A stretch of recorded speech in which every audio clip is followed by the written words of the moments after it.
Hello, my name is Dane McCormack. 7 years ago, I was living a dream life at the pinnacle of Maslow's hierarchy of needs.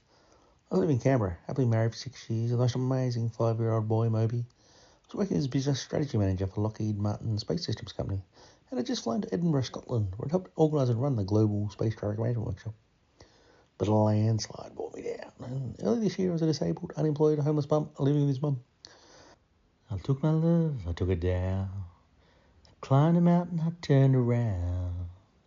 And I saw my reflection in a snow-covered hill till a landslide brought it down. Because I got home from that trip and was diagnosed with a T-cell lymphoma cancer and spent 12 months in hospital battling cancer where I contracted an acquired brain injury. I was so excited to return to work after the Australian Space Agency had been established while I was in hospital, with a great boss who helped me extensively explore if I could still develop business strategies. Unfortunately, the acquired brain injury impairs my ability to do the wide thinking needed to develop business strategies, which was my career passion. Thankfully, my parents taught me to be master of, to be captain of my soul, which inspired me to climb back up to the top. Out of the night that covers me, black as pit from pole to pole, I thank whatever gods may be for my unconquerable soul. In the full clutch of circumstance, I've not minced, cried aloud, under the bludgeonings of chance, my head is bloodied. But I'm out. Beyond this place of wrath and tears looms but the horror of the shade. Yet the menace of the years wide, and shall find me unafraid. It matters not how straight the gate, how charged with punishment to scroll. I am the master of my fate. I am the captain of my soul.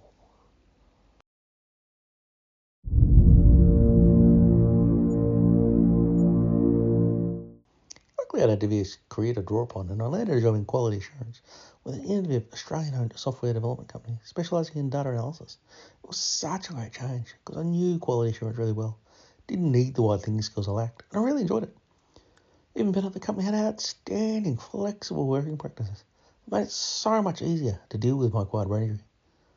But even though I reached back into my career, I expanded even further because as I was exploring if ISO 9001 was the right standard to be accredited to, it became obvious that we really needed ISO 27001, the Information Security Accreditation, because we mainly dealt with data. It's 80% the same as ISO 9001 and it introduced me to information security requirements. I was so lucky to have such a diverse career to draw upon, and I've diversified my career many times, having started on the factory floor getting a trade certificate in precision manufacture. I now deeply desire to help those without that background to focus on their ability and explore jobs better suited to their current kind of circumstances. And we're starting a career coaching business, hopefully alongside an employment training centre, with a production line for household-sized wind turbines. Participants will operate the production line and will teach them lean action learning that they'll apply to the production line to improve its efficiency. We'll further develop and sell the wind turbines at local markets. This will allow participants to try many different types of jobs to better focus on what abilities they can use. I also self-published my first book last year. Because I'd lost my long-term memories, I set on a mighty quest to find them and wrote my autobiography. It emphasised just how important history is because it shapes who we are. Therefore, I'm writing a series of creative non-fiction history articles and books with a personal connection. I find an historically significant location like my hometown Latrobe or an activity like recreational fishing. I then tell its history while telling my own history there. My first book is about my great-great-great-grandfather, James McGee. He was a convict transported to Tasmania in 1830. The photo on the cover page is the first house he purchased after he was pardoned. My mother and I were visiting it one day and got talking to the new owner, who was an artist, and kindly allowed me to use his artwork. It inspired me to create the cover page myself, which introduced me to graphic design as a new skill and hobby. This led me to create videos to promote the book. While I'm much worse off because of my brain injury, in many ways I'm now better off because of it. It has slowed me down and I'm much more grateful for everything that is helping me live a happy life.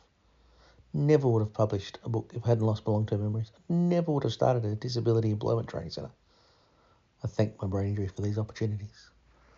Beacon, not broken.